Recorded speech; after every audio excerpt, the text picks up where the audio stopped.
নমস্কার, আমি সুকৃতি দান। আশা করি আমরা সবাই ভালো আছেন। আপনারা সবাই দেখছেন অ্যাস্ট্রো সলিউশন। আজকে আমি আলোচনা করব যে 15ই মার্চ থেকে 15ই এপ্রিল এই সময়কালে বৃষ রাশি বা লগ্নের ক্ষেত্রে যে দুটি নেগেটিভ দোষ আপনাদের ক্ষেত্রে কিছুটা সমস্যা ক্রিয়েট করছে, কোন দিক থেকে আপনাদের সাবধান হতে হবে, কিভাবে রেকটিফিকেশন করবেন তা নিয়ে একটা দীর্ঘ আলোচনা করে নেব। মূল আলোচনা আসার আগে আপনাদের জানিয়ে রাখি, অ্যাস্ট্রো সংক্রান্ত নিত্য নতুন টিপস পেতে আমার এই অ্যাস্ট্রো সলিউশন চ্যানেলটিকে সাবস্ক্রাইব করুন এবং পাশে থাকা বেল আইকনে ক্লিক করুন। চলে আসি মূল আলোচনায়। প্রথমে বলবো, দেখুন, খুব যদি ভালোভাবে খেয়াল করেন বার্থ চার্টগুলোকে, তাহলে দেখতে পারবেন যে বৃহস্পতি আপনাদের ক্ষেত্রে কিন্তু দ্বাদশভাবে অবস্থান করছে। অষ্টমপতি দ্বাদশভাবে অবস্থান করার জন্য বিপরীত রাজ্য আপনার জীবনে সর্বার্থকভাবে উন্নতি করানোর চেষ্টা করছে এবং আপনার জীবনের উচ্চশিক্ষা, গবেষণা, ফাটকা জায়গা থেকে লাভ, এগুলো কিন্তু বৃহস্পতি দেওয়ার চেষ্টা করছে। অন্যদিক থেকে বৃহস্পতিদেব কিন্তু 1 মের পরবর্তী সময় থেকে কিন্তু আপনাদের রাশি বা লগ্ন থেকে কিন্তু অবস্থান করবে। রাশি বা লগ্নে থেকে আপনাদের ক্ষেত্রে কিন্তু রাশি বা লগ্নকে প্রভাবিত করার জন্য আপনাদের সর্বার্থকভাবে একটা শুভ প্রভাব বর্তানোর চেষ্টা করবে, মন মানসিকতার মধ্যে পজিটিভ ভাইব দেওয়ার চেষ্টা করবে এবং পঞ্চম ভাবের উপর দৃষ্টি প্রদান করার জন্য আপনার সন্তান, আপনার পড়াশোনা, আপনার বুদ্ধি ইমপ্লিমেন্টেশন, আপনার প্রেমের জায়গাটা ঠিক করবে। সপ্তম ভাবের উপর দৃষ্টি প্রদান করার জন্য আপনার ক্ষেত্রে কিন্তু সর্বার্থকভাবে বৈবাহিক লাইফে একটা সুখ প্রদান করার চেষ্টা করবে এবং পাবলিক ডিলিং এবং ব্যবসা সংক্রান্ত ব্যাপারে শুভ প্রভাব দেবে এবং সেই সঙ্গে কিন্তু আপনার নবম ভাবের উপর দৃষ্টি প্রদান করার জন্য আপনার জীবনে সর্বার্থকভাবে নবমভাবে এখানে শুক্রের অবস্থা, বৃহস্পতিদেব যেহেতু নবমভাবে দৃষ্টি প্রদান করছে, তাই কিন্তু আপনাদের জীবনে একটা ভাগ্যের উন্নতি, কর্মের উন্নতি, পিতার দিক থেকে অনেকটা হেল্প কিন্তু আপনি লাভ করবেন। তো যাই হোক, এই যে হলো মেন জায়গা। কিন্তু এখন দুটো ব্যাপারকে খুব মনে রাখতে হবে, দুটো ব্যাপার খুব সমস্যা ক্রিয়েট করছে। একটা হচ্ছে আপনাদের ক্ষেত্রে সপ্তমপতি মঙ্গল, যেহেতু এখানে মঙ্গলের সঙ্গে শনি অবস্থান করে মঙ্গল শনি যোগ তৈরি করে দিচ্ছে, এই মঙ্গল শনি যোগ কিছুটা নেগেটিভ অবস্থা কিন্তু তৈরি করছে। সপ্তমপতি যেহেতু এখানে দশমভাবে অবস্থান করছে এবং শনির সঙ্গে অবস্থান করছে, তাই আপনাদের মধ্যে বৈবাহিক লাইফ নিয়ে কিছুটা সমস্যা ক্রিয়েট করা এবং এখানে শনি মঙ্গল যোগ কিছুটা খিটখিটে মেন্টালি বানিয়ে দেওয়া, মানুষের সঙ্গে একটা মতবিরোধ তৈরি করে দেওয়া, ভুল বুঝাবুঝি জায়গা তৈরি করে দেওয়া, মেয়েদের ক্ষেত্রে গাইনোকাল সমস্যা বা হাজব্যান্ডের সঙ্গে সমস্যা, প্রেমিক প্রেমিকার সঙ্গে সমস্যা এবং সেই সঙ্গে ছেলেদের ক্ষেত্রে ওভারঅলভাবে কিন্তু সুগার, প্রেশার, মাথা গরমের টেন্ডেন্সি এবং সম্পত্তি সংক্রান্ত প্রবলেম এবং ছেলে মেয়ে নির্বিশেষে সবার ক্ষেত্রে কিন্তু যদি বলি, শনি মঙ্গল যোগ কিন্তু অ্যাক্সিডেন্টের প্রবণতাকে কিছুটা বাড়িয়ে দিচ্ছে। তো এই শনি মঙ্গল যোগের জন্য আপনাকে কিন্তু কিছুটা সাবধানতা অবলম্বন করতে হবে। বোঝা গেল কি বললাম?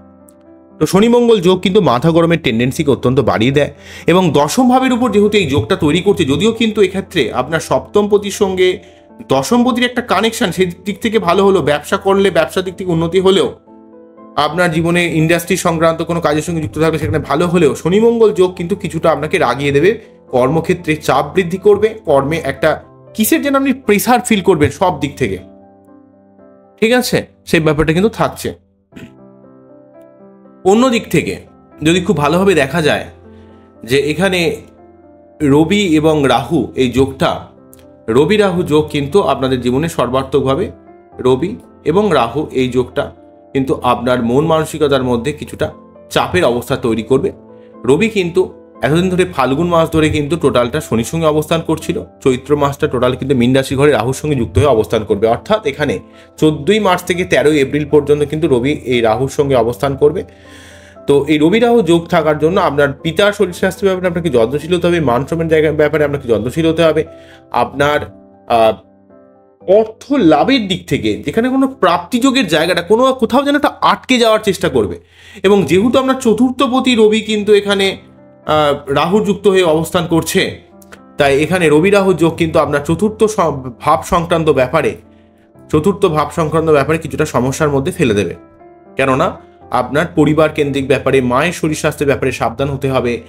আপনার ক্ষেত্রে গৃহের দিক থেকে কিন্তু আপনাকে অনেকটা দায়িত্ব পালন করতে হবে। তো এই যে রবি রাহু যোগ আপনার মান সম্মান হানি করে দেওয়া, আপনার শরীরের ইমিউনিটি পাওয়ারকে কিছুটা খারাপ করে দেওয়া, টেনশন বাড়িয়ে দেওয়া, পরিবারের মধ্যে ঝামেলা বাড়িয়ে দেওয়া, এই জায়গাটা কিন্তু ক্রিয়েট করছে এবং একাদশভাবে এই যোগটা ক্রিয়েট করার জন্য কিন্তু আপনার অর্থের দিক থেকে, অর্থের প্রাপ্তি যোগের দিক থেকে কিছুটা বাধা ক্রিয়েট করছে। তাই এই রবি রাহু এই যোগের জন্য যদি আপনার বাচ্চাদের এই যোগ থাকে, এর যথাযথভাবে আপনার কিন্তু রেকটিফিকেশন করে নিতে হবে। এই জায়গাটার জন্য কিন্তু আপনাকে প্রতিদিন সূর্য প্রণাম করা বা সূর্যদেবের মন্ত্রপাঠ, বিশেষ করে আপনাকে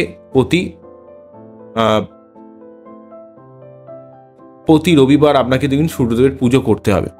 ওকে, অন্য দিক থেকে কিন্তু মঙ্গল শনি যোগটার জন্য আপনাকে কিন্তু সর্বার্থকভাবে এই যে মঙ্গল শনি যোগ আপনাকে কিন্তু এই খিটখিটে মেন্টালিটি বাড়িয়ে দেওয়া, একটু ঝগড়া করে দেওয়ার মতো টেন্ডেন্সি বাড়িয়ে দেওয়া, এই সমস্যাটা কিন্তু ক্রিয়েট করছে। এবং যেহেতু সপ্তমপতি শনিযুক্ত হয়ে যাচ্ছে, তাই আপনার লাইফ পার্টনারের শরীর স্বাস্থ্যের ব্যাপারে একটু সাবধান হতে হবে। মঙ্গল শনি যোগের জন্য কিন্তু আপনাকে লাইফ পার্টনারের সঙ্গে কোনো রকম অশান্তি বাকবিতণ্ডার মধ্যে গেলে কিন্তু আপনাকে হবে না। মঙ্গল শনি যোগটা কিন্তু আপনাকে কিছুটা সমস্যার মধ্যে ফেলে দিচ্ছে সার্বিকভাবে বলতে গেলে।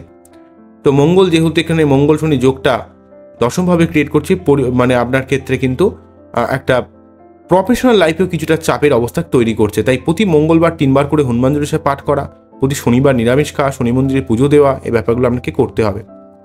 তবে এই যে জায়গাটা 23শে এপ্রিল কিন্তু শনি মঙ্গল যোগটা কিন্তু থাকবে। 23শে এপ্রিল শনি মঙ্গল যোগ তৈরি করবে, যোগটা খণ্ডিত হবে 23শে এপ্রিলের পরবর্তী সময় থেকে কি মঙ্গল রাশি পরিবর্তন করে এই যোগটা খণ্ডন করবে।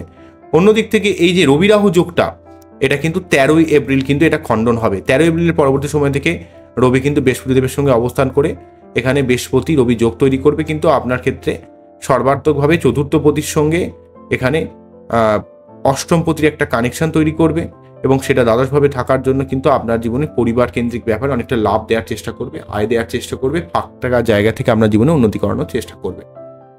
অন্যদিক থেকে দুটো নেগেটিভ ব্যাপারকে আরো একটু বলে দিতে হবে। যেহেতু আপনার ক্ষেত্রে লগ্নপতি বা রাশিপতি দশমভাবে গেছে, আপনার কর্মের ক্ষেত্রে ভালো হলেও শুক্র বা শনি যোগটা কিছুটা কিন্তু ভোগের দিক থেকে ডিস্টারবেন্স ক্রিয়েট করে। ঠিক আছে, 31শে মার্চ কিন্তু শুক্র রাশি পরিবর্তন করে পরবর্তী রাশিতে গিয়ে উচ্চস্থ হয়ে যাবে, সুতরাং এখানে শুক্র শনি যোগটা খণ্ডিত হবে। অন্যদিক থেকে রবি বুধ বুধায়িত্ব যোগ তৈরি করলেও কিন্তু রবি এখানে বুধ রাহু এই যোগটা কিছুটা কমিউনিকেশন জায়গাটা গ্যাপ তৈরি করবে, এবং আপনার ক্ষেত্রে প্রেম, ভালোবাসা, সন্তান বা পড়াশোনার দিক থেকে কিছুটা ডিস্টারবেন্স বা কানেকশন বা কমিউনিকেশনের জায়গাটাকে কিছুটা ডিস্টারবেন্স অবস্থা কিন্তু তৈরি করছে। এই ব্যাপারে আপনাকে কিছুটা সাবধানতা অবলম্বন করতে হবে। বোঝা গেল কি বললাম আপনাদের? তো আপনার বাচ্চার যদি কোনোভাবে রবি রাহু যোগ থাকে বা বুধ রাহু যোগ থাকে, সেগুলোকে সঠিকভাবে রেক্টিফিকেশন করার প্রয়োজন আছে। বা শনি শুক্র যোগ থাকে বা শনি মঙ্গল যোগ থাকে, সেগুলোকে থেকে কিন্তু আপনাকে সঠিকভাবে রেক্টিফিকেশন করে নিতে হবে। তবে শুক্র শনি যোগের জন্য কিছুটা ভোগের ডিস্টারবেন্স, বুধ রাহু যোগের জন্য অ্যাকচুয়ালি আপনাদের কমিউনিকেশনের ডিস্টার্ব, মঙ্গল শনি যোগের জন্য মাথা গরমের টেন্ডেন্সি, শরীর টরীর খারাপ করে দেওয়া, রবি রাহু যোগের জন্য সম্মানহানি ক্রিয়েট করা, এই জায়গাগুলো নিয়ে আপনাকে একটু সাবধানতা অবলম্বন করতে হবে। এই ব্যাপারগুলোকে ধীরে ধীরে কেটে যাবে। 13 এপ্রিলের পর থেকে কিন্তু রবি কিন্তু তার ইয়েটা মুক্ত করবে, তার নেগেটিভ প্রভাবটা, রবি রাহু যোগের যে নেগেটিভ প্রভাবটা মুক্ত করবে। অন্য দিক থেকে 23শে এপ্রিলের পর থেকে কিন্তু মঙ্গল শনি যোগটা কিন্তু খণ্ডিত হবে। ঠিক আছে, তো এগুলো আস্তে আস্তে কিন্তু সরে যাবে, অতটা চাপের কিছু নাই। শুধু যেই সময় এই যোগগুলো চলবে, আর বিশেষ করে যাদের বাচ্চাদের যে গ্রহটা সব থেকে ডিস্টার্ব আছে, সেই দিনগুলো কিন্তু আপনার খারাপ যাবে। যদি আপনার বাচ্চাদের মঙ্গল অবস্থা খুব খারাপ থাকে, মঙ্গল শনি যোগ চলার জন্য দেখবেন মঙ্গলবারটা খারাপ যাবে। বা ধরুন আপনার বাচ্চা যদি বুধের অবস্থান খুব খারাপ থাকে, তাহলে দেখবেন বুধবারটা খুব খারাপ যাবে এই সময়ের জন্য। ঠিক আছে, বা যদি রবি খারাপ থাকে, তাহলে দেখবেন রবিবার আপনাকে সম্মানহানি করার একটা ব্যবস্থা তৈরি করে দেবে। তো এই জায়গাটা আপনাকে একটু বুঝে নিতে হবে ওভারঅলভাবে। তো যাই হোক, আজকে এখানেই থামতে হবে। আমার এই অনুষ্ঠানটিকে আপনাদের কতটা ভালো লাগলো সেটা কিন্তু অবশ্যই জানাবেন। আবারও দেখাবেন নতুন কোনো ভিডিও নিয়ে। নমস্কার, থ্যাংক ইউ।